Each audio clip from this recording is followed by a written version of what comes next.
se retrouve aujourd'hui pour mes suggestions de lecture pour la saison du printemps qui est pleinement commencée. Il fait beau, il y a du soleil, il fait pas trop chaud, c'est juste parfait, donc je vous conseille quelques belles lectures. Si ça vous intéresse, n'hésitez pas à vous abonner à la chaîne, à activer la cloche et à mettre un petit pouce sous la vidéo. C'est parti!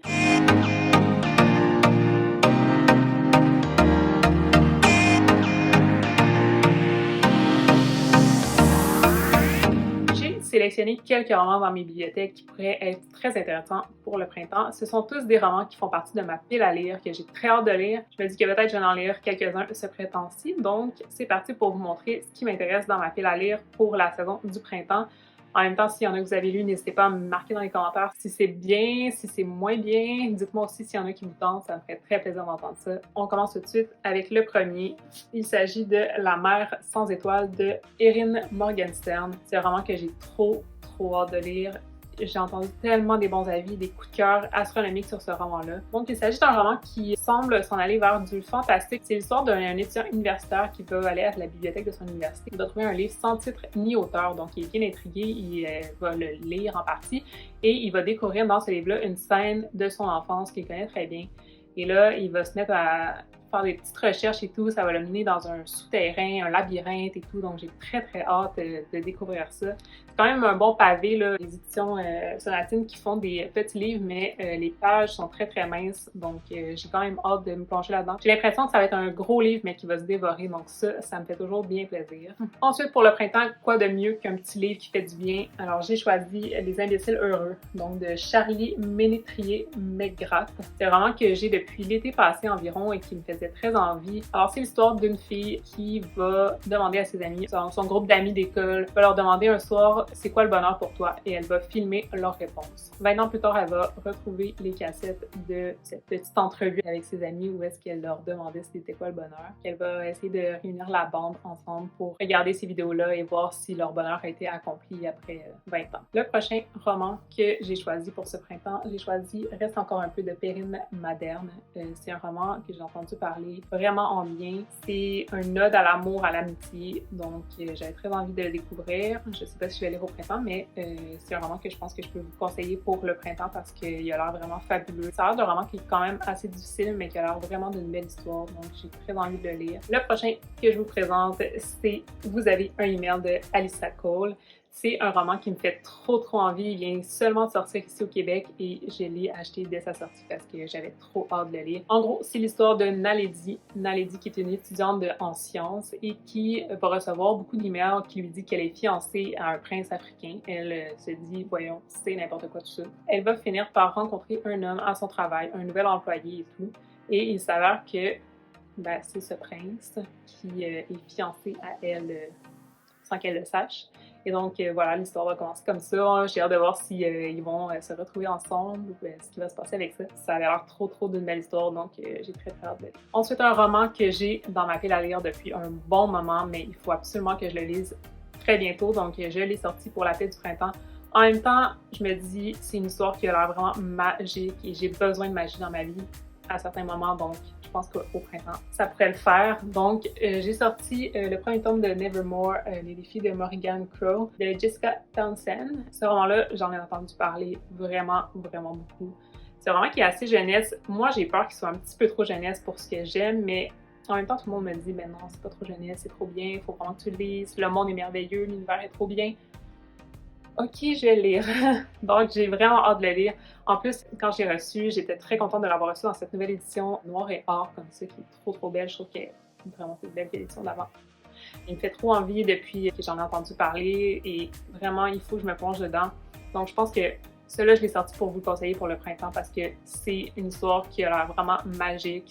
On se transporte dans un tout autre monde complètement. Mais aussi, je l'ai sorti parce que je pense que moi-même, je vais avoir envie de le lire ce printemps-ci. Si jamais il y en a qui ça leur tente de le lire en même temps que moi, n'hésitez pas à me le dire dans les commentaires. On pourrait s'arranger une petite lecture commune. Ça me ferait trop plaisir. Le prochain roman que j'ai envie de vous conseiller pour le printemps, c'est Là où chantent les écrevisses de Delia Owens. C'est pas un roman vers lequel je me serais tournée en premier abord, mais j'en ai tellement entendu du bien que je me dis, je peux juste aimer cette histoire-là. Ça a pas l'air d'une histoire hyper facile par contre. À l'arrière de ce roman, ça dit une histoire déchirante, un hymne sublime à la nature et à la solitude. Il a l'air trop bien. Ensuite, il y a peut-être 2-3 semaines environ, je me suis acheté un roman que je voulais depuis très longtemps parce que l'autrice, vraiment, j'ai eu des petits coups de cœur récemment pour les lectures que j'ai faites de ses livres. Et je me suis pris Et ne dure que les moments doux de Virginie Grimaldi. C'est une autrice que j'adore depuis le début de l'année environ. Je lis vraiment tout ce qu'elle a écrit. Je me suis acheté celui-là en me disant faut que je le lise, mais je le fais tarder un peu parce que je veux pas le lire tout de suite. Ça a l'air trop bien pour le printemps, ça a l'air vraiment parfait pour la fin du printemps, début d'été, quand il va se mettre à faire un petit peu chaud, qu'on va pouvoir lire dehors à l'extérieur avec le soleil et tout. Genre, c'est ce roman-là que j'ai envie de lire à ce moment-là. C'est vraiment difficile parce que j'ai envie de le lire maintenant. Vraiment, c'est difficile de le laisser de côté. Donc, d'un côté, on va suivre une femme qui vient tout juste d'accoucher, qui a un petit bébé qui est très petit. Elle sait pas trop comment gérer ça, c'est son premier enfant. Pour elle, c'est tout un défi. Et de l'autre côté, on va suivre une femme qui, elle, va voir ses enfants quitter son foyer, donc ses enfants qui vont partir de la maison. Et on va suivre parallèlement, de ce que j'ai compris, les deux femmes qui vont vivre des émotions complètement différentes, mais en même temps qui vont sûrement se rattraper assez vite dans le récit. Donc, j'ai très hâte de découvrir ça. Ça a l'air tellement bien, tellement touchant. Virginie Grimaldi, pour moi, c'est une valeur sûre, donc je vais pas hésiter à le lire très rapidement, ça c'est sûr. Ensuite, récemment, j'ai eu un petit coup de cœur pour la chronique de Aude, une Québécoise que je suis sur Instagram, qui a fait une belle petite chronique sur le roman L'absente de Touquet de Catherine Mavrikaki, et une autrice que j'avais déjà lue parce que j'ai fait mon épreuve uniforme de français sur un passage d'un de ses livres qui s'intitulait Le ciel de BCT, je crois. J'avais bien aimé, je m'étais même acheté le roman par la suite pour le lire parce que j'avais adoré le passage que j'avais lu pendant l'examen, ce qui est fort étonnant.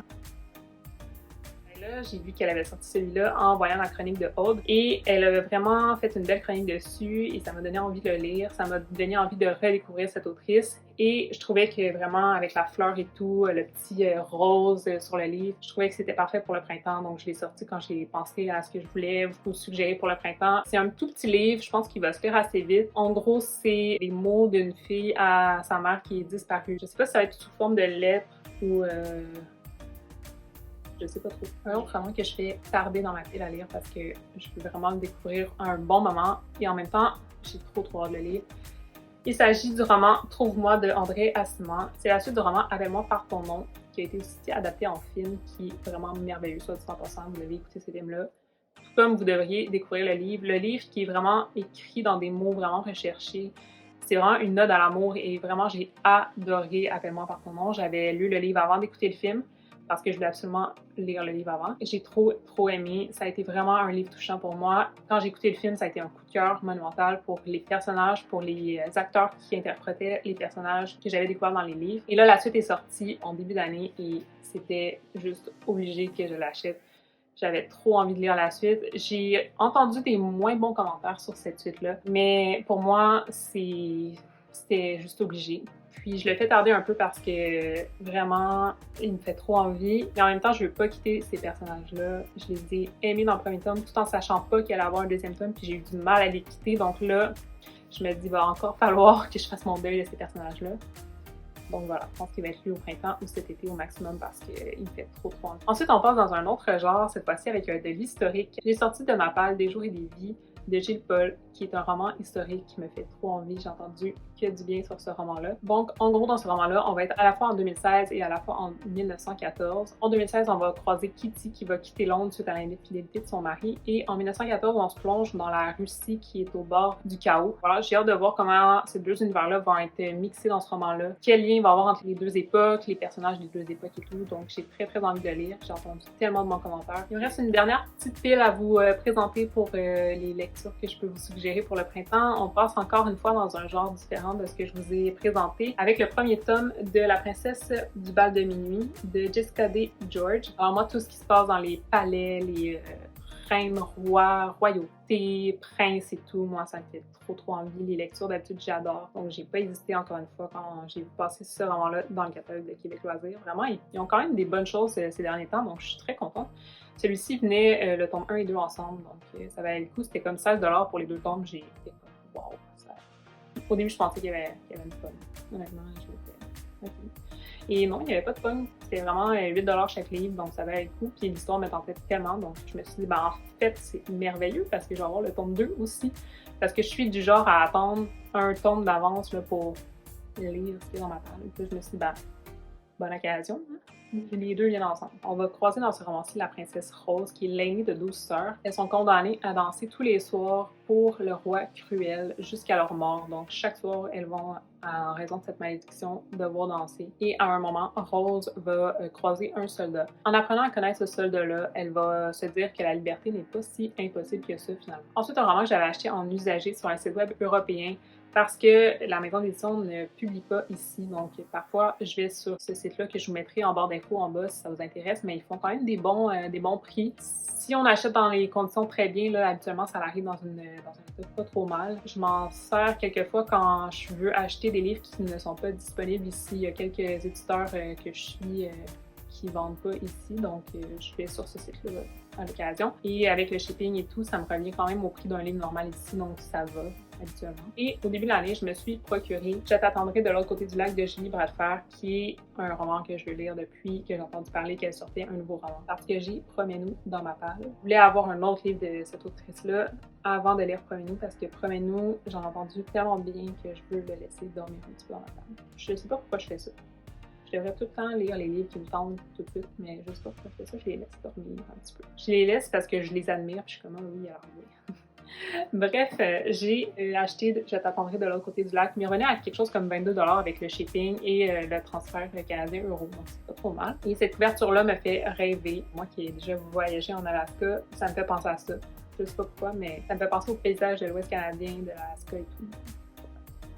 Mais je pense pas que ça se passe dans l'Ouest canadien. Et la bonne nouvelle, c'est que oui, ça se passe dans une ville de l'Ouest canadien, à Pine Lake. Donc ça, c'est très, très, très intéressant. Je suis vraiment sous le charme, là, tout d'un coup. Donc voilà. Donc c'est une petite romance et ça fait du bien au printemps, une petite romance. Ça fait toujours du bien. Ensuite, je ne pouvais pas passer à côté de mettre un livre de Aurélie Valognes dans ses suggestions. Donc j'ai mis Minute Papillon, qui a l'air trop, trop bien pour le printemps. Je trouve que ces livres sont colorés, parfaits tout le temps pour les saisons printemps-été. C'est tout le temps parfait. C'est une lecture qui est toujours feel good, ça fait du bien. C'est des histoires mignonnes qui me font tout le temps plaisir. Je peux pas passer à côté d'en mettre un ou d'en mettre à lire. Donc, dans ce livre, on va rencontrer Rose, qui a 36 ans, qui est une mère célibataire. Elle fait toujours passer les besoins des autres avant les siens. Donc, dans ce livre, elle va apprendre que Baptiste, son fils de 18 ans, a décidé de quitter la maison. Donc, on a le même thème ici que dans le roman de Virginie Grimaldi. Donc, à ce moment-là, son monde va s'effondrer et elle va reprendre son travail de nounou. Elle va travailler pour une femme et garder sa fille, en fait. De ce que je comprends, sa fille n'est pas vraiment du monde, elle est un peu détestable. Donc, c'est ça. Mais elle va faire sa rencontre et finalement, ça semble dire que ça va bien se passer, qu'elle va découvrir d'autres facettes de ça. Ensuite, un roman que je me suis acheté la semaine passée. Et là, je suis fière de moi parce que j'ai mis un roman que j'ai acheté récemment dans cette petite pile de suggestions. Il s'agit de N'essuie jamais de larmes sanglantes de Jonas Gardnell. C'est un roman qui a été récompensé par le prix des libraires du Québec dans la catégorie Hors Québec, donc c'est pas un roman québécois. C'est une bonne brique de 800 pages. C'est publié chez les éditions Alto dans un petit format que j'aime moins, je dois vous avouer, surtout pour les 800 pages, mais l'histoire me fait tellement envie. J'ai entendu du monde dire que c'était extrêmement touchant, extrêmement une belle histoire, malgré le format d'édition que j'aime moins. Je me suis acheté et je pense que ça va vraiment être une belle lecture pour le printemps. Il y a des fleurs sur la couverture, ça fait printemps. J'ai dit oui. Donc, c'est l'histoire de Rasmus, un Suédois qui va quitter Stockholm et qui va rencontrer Benjamin. Et ils vont se mettre à avoir une certaine relation entre eux. Et de ce que j'ai compris du résumé, le sida va venir se glisser dans leur histoire. Et bref, ça va être une histoire très touchante qui va probablement me briser le cœur, mais il y a des moments comme ça où je suis prête à me faire briser le cœur par un moment. Donc, je vais le lire à ce moment-là. Quand je vais être prête à me faire briser le cœur, ce roman-là, il va être là pour ça. Finalement, le dernier roman que je vous conseille pour ce printemps, c'est un livre qui fait en même temps un peu estival, mais bon, j'ai très envie de le découvrir. C'est le nouveau petit roman de Marie Bareil qui vient de sortir au Québec. C'est Ma vie, mon ex et autres calamités. Ça a l'air trop trop bien, ça a l'air feel good, ça a l'air drôle, rempli d'humour. Marie Bareil, moi, c'est oui. Pour ceux qui ne savent pas trop de qui je parle, c'est celle qui a écrit Le syndrome du spaghetti que j'ai eu récemment. J'en avais parlé sur mon compte Instagram et je pense qu'il y en a plusieurs d'entre vous qui l'ont lu aussi. Si c'est pas fait, je vous le conseille vraiment fortement. C'était une très belle lecture. Et j'ai très hâte de découvrir celui-là qui fait vraiment plus estival comme histoire. Donc on va suivre l'histoire de Julia dans ce roman-là qui, d'un claquement de doigts, du jour au lendemain, elle va se retrouver célibataire, sans logement, sans emploi. Tout va bien. Donc sa vie est complètement bousculée par tout ce qui vient de se passer. Elle va survivre, entre guillemets, à sa peine en écoutant Gossip Girl.